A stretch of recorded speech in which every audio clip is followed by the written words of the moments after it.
थी वह दीवानगी। वे दोनों पति पत्नी थे, एक दूसरे से बहुत प्यार करते थे। हालांकि उनकी शादी हुए 25 साल बीत चुके थे, लेकिन उनके बीच में प्रेम का दरिया अब भी प्रवाहमान था। एक बार पति बीमार हो गया। काफी दिनों तक उसका इलाज चला।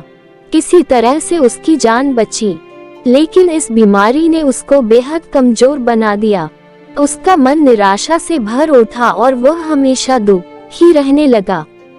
पत्नी ने सोचा कि पति को दुख के इस भावर से बाहर निकालने के लिए कहीं बाहर जाना चाहिए। पति को समुद्र का किनारा बहुत पसंद था, इसलिए वह एक सप्ताह का प्लान बनाकर पति के साथ एक खूबसूरत बीच पर जा पहुंची।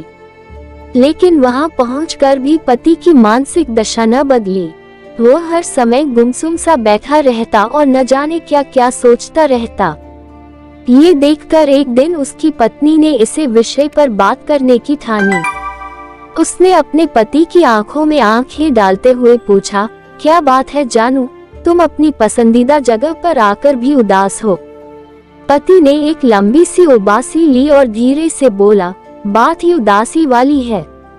मेरी बीमारी ने मुझे कितना कमज़ोर कर दिया है। मेरा ऑपरेशन हुआ जिसमें 1 लाख रुपए खर्च हो गए। मेरा गॉल ब्लाडर निकाल दिया गया।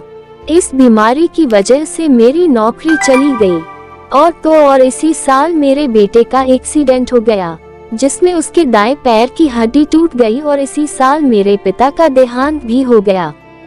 एक साथ इतने सारे पहाड़ मुझ पर टूट पड़े। अब तुम ही बताओ, इतने सारे दुखों को झेलने के बाद मैं कैसे मुस्कुरा सकता हूँ। पत्नी कुछ नहीं बोली, जैसे कुछ सोच रही हो। फिर उसने एक गहरी सी सांस ली और बोली, तुम्हें उस गॉल ब्लैडर की पथरी के कारण कितना दर्द होता था। ऑपरेशन की वजह से तुम्हें उस जानलेवा दर्द से मुक्ति मिल गई। पति ने आश्चर्यपूर्वक पत्नी की ओर देखा। उसका बोलना अब भी जारी था, इन समुद्र की बलखाती लहरों की ओर देखो जानू, इन्हें देखकर तुम दीवाने से हो जाते हो।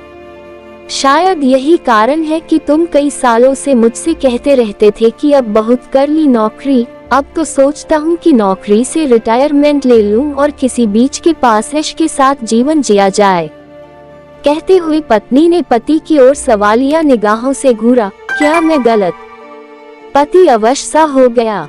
उसे कुछ सूझा ही नहीं कि अपनी पत्नी को क्या जवाब दे, इसलिए उसने बात को घुमा दिया। लेकिन हमारे पिताजी, उनका आकस्मिक निधन और हमारे बेटा का वह इतना बड़ा एक्सीडेंट, पत्नी इसके लिए पहले से ही तैयार थी।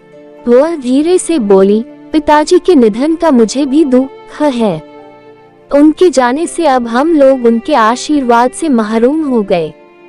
लेकिन ये भी तो सोचो कि उन्होंने अपना पूरा जीवन शान से जिया, कभी किसी पर आश्रित नहीं हुए। ऐसे में अगर वे अपनी शरीर की अशक्तता के कारण दूसरों की दया पर जीने के लिए विवश हो जाते तो उन्हें कितना बुरा लगता। वे जीवन में सक्रिय रहते हुए अपनी उम्र पूरी करके इस दुनिया से विदा हुए। क्या ये हमारे लिए संतोष का विषय नहीं? पति इस बार कुछ नहीं बोला, सिर्फ उसने अपनी पत्नी की ओर देखा। लेकिन अब तक उसकी नजर से दुख की बदली पूरी तरह से छंट चुकी थी। ये देखकर पत्नी मन ही मन प्रसन्न हुई। वह अपने पति के हाथों को अपने हाथों में लेती हुई बोली, हमारे बेटे के एक्सीडेंट ने तो सचमुच मुझे सदमे में ला दिया था, पर शायद हमने अपने जीवन में कुछ अच्छे काम किए थे, इसलिए इतने भयानक एक्सीडेंट के बाद भी सिर्फ बेटे के पैर की हड्डी टूटी और उसका पूरा शरीर सही सलामत रहा। क्या ये ईश्वर की कृपा के बगैर संभव है? पत्नी की सकारात्मक बातें सुनकर पति की सोच एकदम से बदल गई।